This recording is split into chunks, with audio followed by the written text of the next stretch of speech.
What's up, guys? This is Jesse Clark again for another edition of the NumberBall DFS pitch profile for the Wednesday evening slate. This evening, going to break down a trio of starting pitchers and kind of see, what their early season success means going forward. So, without further ado, let's get started. First on the docket is Steven Matz up against the Washington Nationals tonight.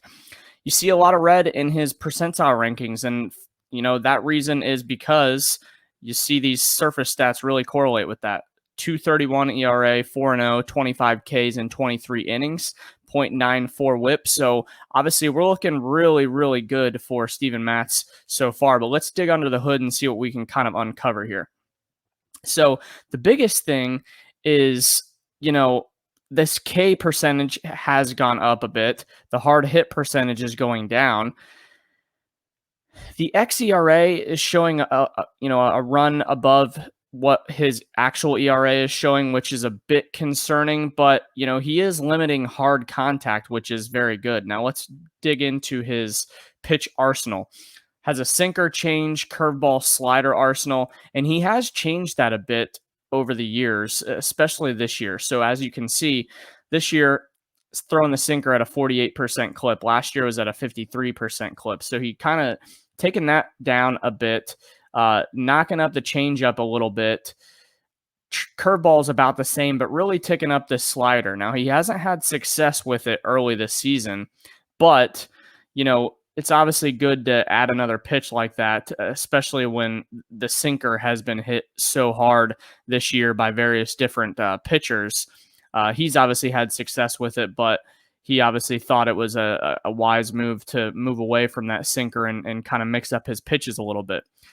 I wanted to dig into his splits as well. I thought this was pretty interesting just to show you guys how he's attacking hitters. So against righties, he's really throwing the sinker and slider the same percentage against righties and lefties. But against righties, he's ticking up the changeup quite a bit from 18% to lefties to a 32% clip for righties, and then curveballs for lefties goes up a lot as well, up from 10% to righties to 23.5% for lefties. So really, staying pretty consistent with the sinker and slider, but mixing up that curve and change depending on the handedness of the hitter, which I thought was pretty interesting, digging in a little deeper. So that being said, let's move on to his batted ball profile. He's obviously going up a bit in that ground ball rate, which is nice, but the fly ball percentage is up as well. That could be concerning, but we're seeing a career low in line drive rate, which is great. So it's kind of just showing that he is maybe limiting the contact. Maybe when it's a fly ball, he's either getting lucky or they're not producing a ton of damage with that. And, we won't have to worry about the balls leaving the yard. So you can also see his weak percentage is down 3.6%. That's great. Barrel percentage. The other thing that I wanted to mention was, and you can kind of see that the vertical movement here as well, the profile of the pitches, nothing drastic stands out there.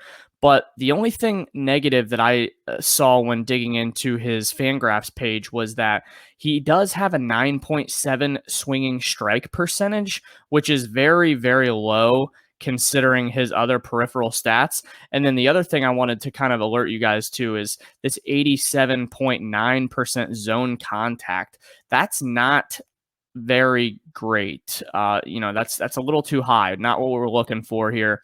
You can see he's kind of living on the edge with his pitches, which is nice, but maybe he's getting a little lucky and getting some either called third strikes or maybe some guys not swinging, because you can see his swing percentage is down 6 percentage points from the prior year as well. So, but his whiff percentage is up. So something's not kind of adding up here. I do expect some regression coming his way, but the early season changes in the pitch repertoire obviously show some positive signs ahead. So Steven Matz is probably going to regress some. You're not going to get a ERA in the 2s. I'm expecting somewhere in the high 3s, maybe low 4s actually. And the reason last but not least, I wanted to mention this is his competition hasn't been the greatest. He faced off against, Texas, the Royals, the Rays. 3 out of his 4 starts, really not great offenses and teams that do have a propensity to struggle and strike out a lot. So maybe that's why we're seeing the tick up in K percentage. I'm not entirely sure, but overall, Matz's stuff has looked nice, but I do see some regression coming. Let's move over to Kyle Hendricks next. He has obviously gotten smashed. You can see his percentile rankings here. A lot of blue. And the reason being is, top of the line here, 9.3% walk percentage. That would be by far a career high. And you'll notice when he has this, since he has this high walk percentage, I think he's leaving a lot of pitches over the plate trying to get, back into the counts, and especially with this fastball.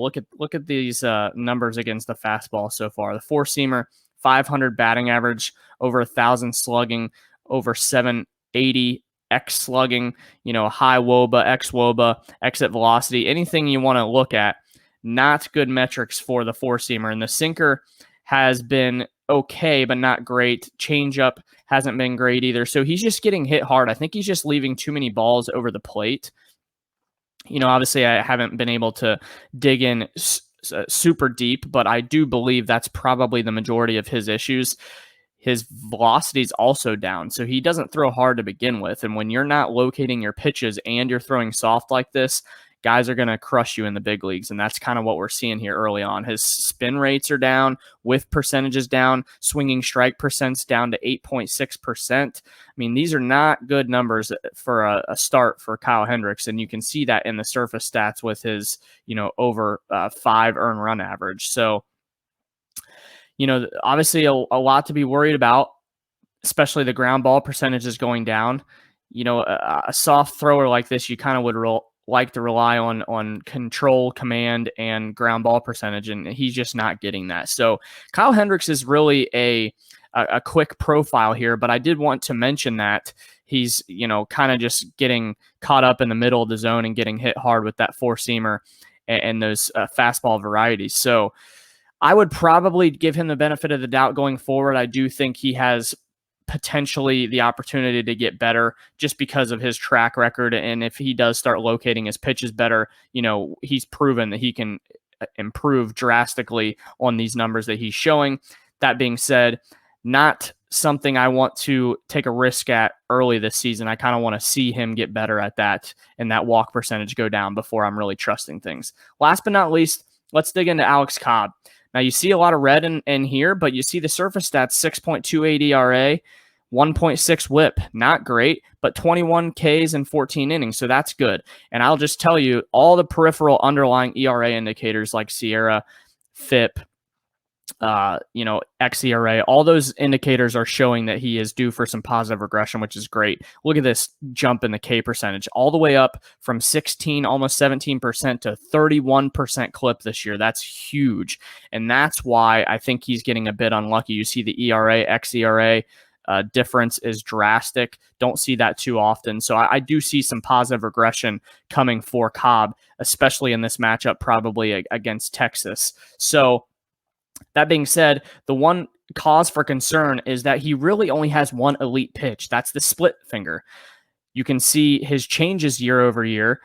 The reason he's had more success in the K percentage this year is because he has changed from, only throwing the split finger to a 35% clip all the way up to a 45% clip. And the sinker percentage has gone down quite a bit. So that's positive.